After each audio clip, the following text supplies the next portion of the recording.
Hello everyone, welcome to the channel science success mantras. आज हम पढ़ने वाले हैं chapter 4 class 6 science NCERT sorting materials into groups. तो सबसे पहले डेफिनेशन पढ़ लेते हैं, एक एक चीज हम समझ लेते हैं चैप्टर के नाम के बारे में और आगे हम इस चैप्टर को डिटेल में पढ़ेंगे। सॉर्टिंग किसे कहते हैं? देखिए बच्चों, जब आप घर में भी आपके पास बहुत सारा सामान होता है, आपको अपनी अलमीरा ठीक करनी होती है, तो आप अपनी स्कूल की यूनिफॉर्म अलग रखते हैं, आप घर के कपड़े अलग रखते हैं, आप बाहर जाने वाले कपड़े अलग रखते हैं, आप अपने ट्राउजर्स अलग रखते हैं, अपनी शर्ट अलग रखते हैं। इस तरह से आप क्या करते हैं, चीजों को सॉर्ट कर लेते हैं।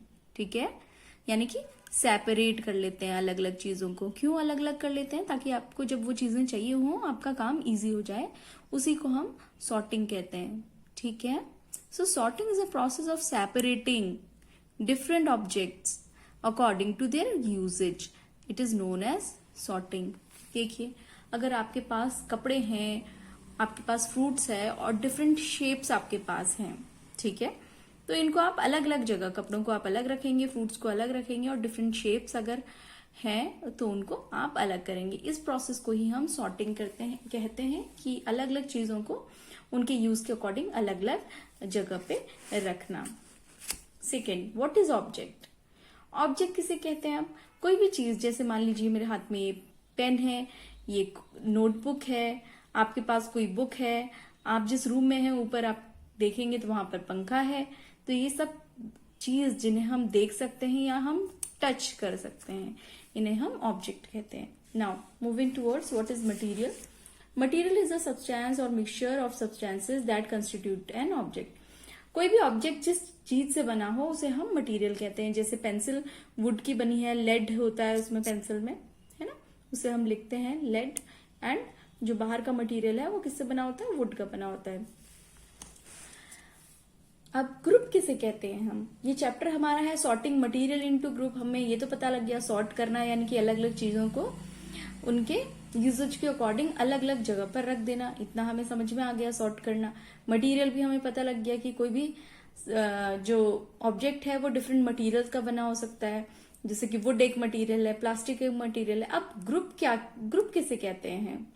ग्रुप यानी कि कोई भी चीज है, एक तरह की चीज को एक ग्रुप में रख लेना। जैसे मान लीजिए आपकी क्लास में गर्ल्स और बॉयज हैं, तो आप गर्ल्स का एक ग्रुप है और बॉयज का एक ग्रुप है, तो ये क्या हो गया? एक तरह के लोग एक जगह, एक तरह के लोग एक जगह। ठीक है, या जिनके मार्क्स 80% अबव है उनको एक ग्रुप में रख कर दिया, जिनके 60 to 70 एक ग्रुप में कर दिया और जिनके बिलो 60 उनको एक ग्रुप में।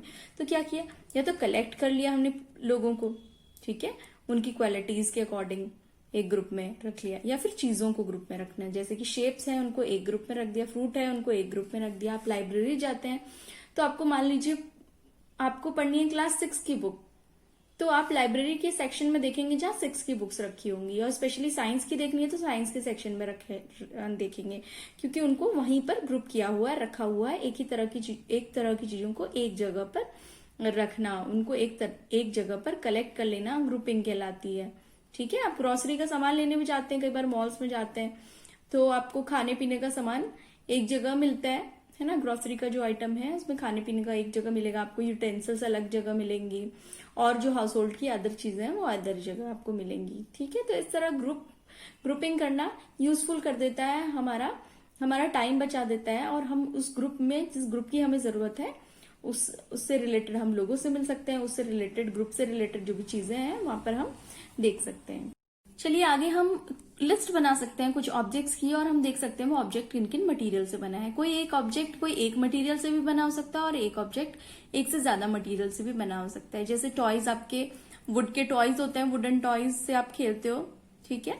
प्लास्टिक के होते हैं आपके डॉल्स, आपके बॉल प्लास्टिक के होता है। पेपर मटेरियल से भी बने होते हैं बहुत सारे टॉयज आपके। शूज प्लास्टिक के भी होते हैं, लेदर के भी होते हैं, कुछ दूसरे तरह के मटेरियल के भी होते हैं। शूज भी अलग अलग मटेरियल से बने होते हैं। इसी तरह टम्बलर प्लास्टिक का भी हो सकता है, ग्लास का, मेटल का, या फिर किसी और मटेरियल का भी टम्बलर हो सकता है। पेन प्लास्टिक की बनी होती है, मेटल की बनी होती है ना, आपने देखी होगी, प्लास्टिक और मेटल मटेरियल होता है पेन में। प्लेट में स्टील, ग्लास, प्लास्टिक, आयरन, ठीक है, इस तरह की मटेरियल से आपकी प्लेट बनी होती है। फिर आगे हम देखेंगे कि कुछ जो मटेरियल हैं वो अलग अलग ऑब्जेक्ट से, उनसे हम अलग अलग ऑब्जेक्ट बना सकते हैं। जैसे पेपर का, हम ये जो नोटबुक है ये पेपर से बनी हुई है, आपकी जो बुक है साइंस की वो पेपर से बनी हुई है, न्यूज़पेपर जो आप डेली रीड करते हो या आपके पेरेंट्स या ग्रैंड पेरेंट्स रीड करते हुए दिखाई देते हैं वो पेपर के बने हुए हैं। टॉयज, बहुत सारे टॉयज पेपर के होते हैं। कैलेंडर आप जिसमें देखते हैं कि आज कौन सी डेट है ना, आज कौन सा ओकेजन है, अब रक्षाबंधन कब आने वाला है, जन्माष्टमी कब आने वाली है, ये सब आप कैलेंडर से देखते हो। तो ये किसके बने हुए हैं? पेपर के बने हुए हैं। वुड, चेयर वुड की बनी है। टेबल, व्हील्स, जैसे बुलक का आटा है उसमें क्या होती है, जो व्हील्स होती है वो वुड की बनी होती है। डोर, विंडो, ये सब वुड की बनी होती है। टॉय, बॉटल, यूटेंसिल्स, प्लास्टिक के होते हैं बहुत सारे यूटेंसिल्स, टॉयज, बॉटल्स। तो इस तरह से अगर आपको क्वेश्चन आता है, आपको ये समझना जरूरी है कि क्या मटेरियल होता है और ऑब्जेक्ट किसे कहते हैं, और ऑब्जेक्ट क्या होता है।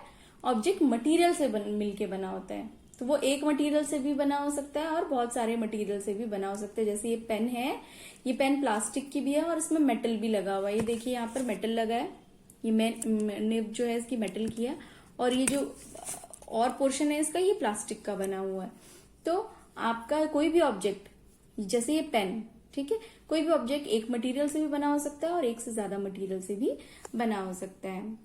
आगे हम देखेंगे जैसे लेदर है, जैकेट आप जो सर्दियों में पहनते हैं, लेदर जैकेट, वो लेदर का बना होता है। बैग्स मोस्टली जो वुमेन कैरी करती हैं, आपकी मदर, टीचर, या आपके पास भी बैग्स होंगे तो कई बैग्स लेदर के बने होते हैं, अदर मटेरियल के भी बने होते हैं, लेकिन हम लेदर की बात कर रहे हैं कि लेदर से क्या क्या बना होता है। शूज बने होते हैं लेदर से। एल्यूमिनियम जैसे एक मटेरियल है, तो आप सवेरे जो खाना अपना पैक करके जाते हैं वो एल्यूमिनियम फॉइल में पैक करके जाते हैं, तो किससे बना है वो? एल्यूमिनियम। मटेरियल एल्यूमिनियम है और ऑब्जेक्ट है एल्यूमिनियम फॉइल। यूटेंसिल्स होते हैं आपके बहुत सारे घर में एल्यूमिनियम के बने हुए, इस मटेरियल के बने हुए यूटेंसिल्स होते हैं। आपका जो पॉट होता है, ठीक है, आप देखते हो गमले होते हैं घर में, है ना, फूल लगाते हो आप, या घड़े होते हैं आपके पास, घड़े भी होते हैं जिनको बहुत ठंडा पानी नहीं पीना है, जैसे फ्रिज के पानी से प्रॉब्लम हो जाती है, और वैसे भी घड़े का पानी बहुत अच्छा रहता है पीने के लिए गर्मियों में।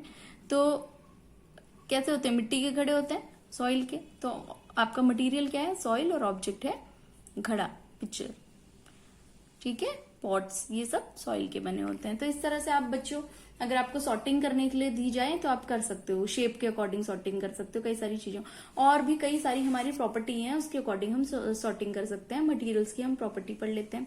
पहला, अपीयरेंस कैसी है मटेरियल की, किसी भी मटेरियल की अपीयरेंस कैसी है उसके अकॉर्डिंग। शाइनी है, नॉन शाइनी है। कोई मटेरियल आपके पास है, जैसे मान लीजिए प्लेट, शाइनी है या नहीं शाइनी है, ठीक है। पेपर है, जैसे इसमें कोई अपनी पर्टिकुलर ऐसे शाइन नहीं है, जबकि मेटल्स में मोस्टली शाइन होती है। तो उनका अपीयरेंस कैसा है, दिखने में कैसे है कोई चीज, वो एक प्रॉपर्टी होती है मटेरियल। उसके अकॉर्डिंग भी आप ग्रुप कर सकते हो। जैसे अगर मैं लिख दूं पेपर और मेटल लिख दूं, तो आप मेटल शाइनी अपीयरेंस में डाल सकते हैं और नॉन शाइनी अपीयरेंस में पेपर को डाल सकते हैं। वहीं दूसरी प्रॉपर्टी हार्डनेस होती है, कोई चीज हार्ड है या सॉफ्ट है वो हम बता सकते हैं उसको स्क्रैच करके या उसको कंप्रेस करके। जैसे मान लीजिए कॉटन की कोई चीज है आपके पास, जैसे आपके पास आपके टेडी है, उसको आराम से आप कंप्रेस कर सकते हो ना। सॉफ्ट टॉयज को आप कंप्रेस कर लेते हो, पिलोज भी बना लेते हो, उनके साथ खेलते हो, तो वो क्या है? सॉफ्ट मटेरियल है, ठीक, हार्डनेस नहीं है इसमें, सॉफ्ट है वो। और स्टोन क्या है? हार्ड है, ठीक है, कंप्रेस नहीं हो सकता, स्क्रैच नहीं कर सकते इसे। तीसरा, सॉल्युबिलिटी, कोई चीज पानी में घुलती है या नहीं घुलती, इसको हम सॉल्युबिलिटी कहते हैं, यानी कि घुलनशीलता, ठीक है। आगे मैं और डिस्कस करूंगी प्रॉपर्टी के बारे में, तो वहां पर हम बात करेंगे। जैसे आप पानी में अगर ऑयल के ड्रॉप्स पड़ जाए तो घुलती है पानी में? नहीं, दोबारा वैसे ही फ्लोट करती हुई दिखाई देंगी। और लेकिन आप नींबू जैसे डालेंगे पानी में तो उसका जूस बन जाता है, पूरा पानी में मिक्स हो जाता है, तो ये सॉल्युबल होता है। चौथा, ट्रांसपेरेंसी, ठीक है। अगर मान लीजिए यहाँ पर एक कांच का विंडो है और बाहर कोई आया है, आप यहाँ से देखेंगे, अगर बाहर विंडो से अपने देखेंगे आपको दिखाई देगा, ग्लास विंडो से बाहर देखेंगे तो यानी कि ट्रांसपेरेंट है, कोई चीज दिखाई देनी, यानी कि ट्रांसपेरेंट होना, transparent, glass is transparent. Would, लकड़ी का अगर दरवाजा है पूरा, तो दरवाजा अगर बंद है आप देख सकते हो बाहर से कौन आ रहा है, पता कर सकते हो? नहीं, ठीक है, क्योंकि ये ओपेक होता है। ओपेक यानी कि जिनसे हमें आर पार ना दिखाई दे। फिर आगे float and sink in water, ये भी एक प्रॉपर्टी है मटेरियल की कि कोई मटेरियल पानी में डूब जाएगा या फिर तैरता रहेगा। जो हल्का होगा पानी से, जिसका घनत्व कम होगा यानी कि डेंसिटी कम होगी पानी से, वो तो तैरता रहेगा, और जिसका घनत्व ज्यादा होगा, डेंसिटी ज्यादा होगी पानी से, वो डूब जाएगा। जैसे आपने देखा होगा पत्थर आप पानी में फेंकेंगे तो पत्थर डूब जाता है, मिट्टी डालेंगे डूब जाती है, आयन का कोई मटेरियल डालेंगे डूब जाता है, क्योंकि इनकी डेंसिटी ज्यादा होती है। वहीं पर आप पेपर, लीफ या कोई प्लास्टिक डालेंगे तो वो तैरता हुआ नजर आता है। तो ये कुछ प्रॉपर्टी हैं मटेरियल की जिनको अभी हम और अच्छे से डिस्कस करेंगे। तो चलिए देखते हैं प्रॉपर्टीज एक एक करके। सबसे पहला अपीयरेंस, मतलब कोई मटेरियल कैसा दिखाई देता है। जैसे शाइनी, लश्यर होता है एक शाइनी लश्यर। गोल्ड में आप जो भी आभूषण पहनते हैं गोल्ड के पहनते हैं ना, और सिल्वर के पहनते हैं। घर में आपके अगर बहन होगी, मम्मी, वो लोग क्या पहनते हैं, सिल्वर की, जैसे पायल पहन लेते हैं, या हाथ में कोई रिंग है ना, या कान में सिल्वर का पहन लेते हैं। डायमंड की रिंग्स होती हैं, है ना, रिंग्स पे डायमंड लगी होती है तो बहुत शाइनी होती है, वो चमक रहा होता है। और गोल्ड भी शाइनी होता है, मतलब मोस्टली जो भी मेटल होते हैं उनकी अपीयरेंस कैसी होती है, शाइनी होती है। वहीं पर डल, जिसमें कोई शाइन ना हो, वुड में कोई शाइन होती है नहीं, प्लास्टिक भी शाइनी नहीं होता। अब दूसरी प्रॉपर्टी हम मटेरियल की हार्डनेस और सॉफ्टनेस देखते हैं। हार्ड है कोई मटेरियल या सॉफ्ट कैसे बताते हैं। अगर वो कंप्रेस हो जाए, दब जाए, तो वो सॉफ्ट है, और ना दबे, कांट बी कंप्रेस, तो वो हार्ड है। और हम इजीली स्क्रैच कर सकें, जिसे इजीली स्क्रैच करें, जैसे कैंडल है आपके पास, उसको इजीली आपने मान लीजिए कैंडल है, उसको पेन से मैंने यूज स्क्रैच करने की कोशिश करी तो आराम से स्क्रैच हो जाएगा। वहीं पर अगर पत्थर है उसको मैं यूज स्क्रैच करूंगी इस पेन से, नहीं स्क्रैच होगा, तो वो हार्ड है। एग्जाम्पल वुड, स्टोन, ये हार्ड के एग्जाम्पल हैं, और स्पॉन्ज, वैक्स, ये सॉफ्ट के एग्जाम्पल है। इसके बाद तीसरी प्रॉपर्टी है सॉल्युबिलिटी, सॉल्युबल, इनसॉल्युबल। सॉल्युबल वो सब्सटेंस होते हैं जो वाटर में अच्छे से घुल जाते हैं, उन्हें सॉल्युबल कहते हैं। जैसे शुगर को अगर आप वाटर में डिसॉल्व करें, उसको स्टिरिंग कर लें उसकी अच्छे से, ये सॉल्ट को आप पानी में डालें और उसको डिसॉल्व करें, तो आपको फिर नहीं पता लगेगा कि एक ग्लास आपने पानी का लिया है और एक ग्लास में अगर नमक मिला रखा है। आप टेस्ट करेंगे तभी पता लग पाएगा, नहीं तो आप किसी से पूछेंगे कि इसमें नमक है या इस ग्लास में नमक है। अगर पानी है ना दोनों ग्लास में और आपने एक ग्लास में नमक डाला तो पता नहीं लग पाएगा, क्योंकि ये सॉल्युबल होता है, इतने अच्छे से मिल जाता है, घुल जाता है।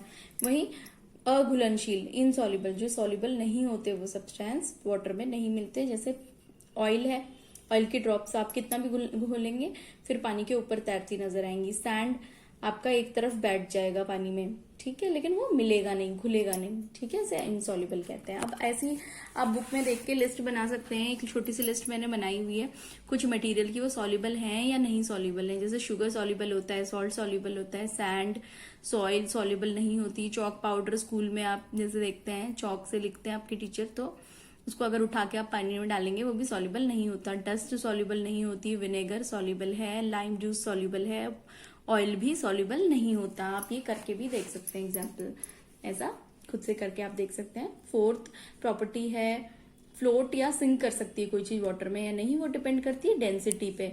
डेंसिटी अगर किसी चीज की पानी से कम होगी तो वो तो फ्लोट करेगी, तैरेगी, और जिस ऑब्जेक्ट की डेंसिटी पानी से ज्यादा होगी वो डूब जाएगी। तो तैरती कौन सी है, जिनकी डेंसिटी क्या होती है, डेंसिटी पानी से लेस होती है, ठीक। जैसे प्लास्टिक है, रबर है, पेपर बोट है, आप बनाते हो ना बरसात में, जब बरसात होती है तो आप आसपास पानी भर जाता है, वहां पर छोटी सी पेपर की बोट बनाते हो, उसमें तैरने देते हो आप, तो वो आराम से तैरती है, डूबती नहीं है। लीव्स आप देखते हो, बलून्स, ऑयल, ये सब क्या करते हैं, फ्लोट करते हैं, क्योंकि इनकी डेंसिटी वाटर से कम है। वहीं पर अगर आप सॉइल ले लें, सैंड ले लें, स्टोन ले लें, कोई कॉइन आप सिक्का डाल दें, या कोई भी मेटल की ऑब्जेक्ट अगर पानी में डाल दें तो वो डूब जाएगी, ठीक है। इसके बाद सबसे इंपॉर्टेंट प्रॉपर्टी जो है आपकी मटेरियल की, वो ट्रांसपेरेंसी है। कोई चीज ट्रांसपेरेंट है यानी कि हम आर पार देख सकते हैं, जिसके थ्रू, जैसे ग्लास है उसके आर पार देख सकते हो, पानी के आर पार देख सकते हो, आप एयर के आर पार देख सकते हो, तो ये ट्रांसपेरेंट कहलाती है। Materials through which things can be seen clearly are called transparent. Opaque किन्हें कहते हैं, जिनके आर पार आप नहीं देख सकते। मान लीजिए ये कॉपी है, मैंने इस तरह से इसको बंद कर दिया, क्या इसके पीछे क्या है देख सकते हो, नहीं देख सकते, तो वो ओपेक है। जैसे आपका वुडन अगर डोर है, आपने क्लोज कर लिया है, बाहर से कौन आ रहा है, आप नहीं देख सकते उस चीज को। आवाज आप सुन पाओगे अगर बाहर से कोई आएगा, लेकिन दरवाजा अगर बंद है, वुडन डोर आपका बंद है, तो आप नहीं देख पाओगे। ठीक है, तो वुड, प्लास्टिक, आपकी जो दीवार है उसके आर पार आप नहीं देख सकते। तो जिनके आर पार आप नहीं देख सकते, ऐसी चीजों को, ऐसे मटेरियल को हम ओपेक कहते हैं। इसके बाद ट्रांसल्यूसेंट किसे कहते हैं? जिनसे आप पार्शली देख सकते हो। पार्शली का मतलब क्या है? पूरी तरह से भी नहीं देख सकते और पूरी तरह से नहीं देख सकते। आप थोड़ा बहुत देख पाएंगे, जैसे बटर पेपर से आप थोड़ा बहुत आर पार देख सकते हैं। पूरी तरह से साफ नहीं दिखाई देगी कोई भी वस्तु आपको, है ना, कोई भी ऑब्जेक्ट आपको साफ नहीं दिखाई देगी, लेकिन आप हल्का धुंधला देख सकते हो। धुंधला जिन मटेरियल से दिखाई देता है उन्हें हम ट्रांसल्यूसेंट कहते हैं।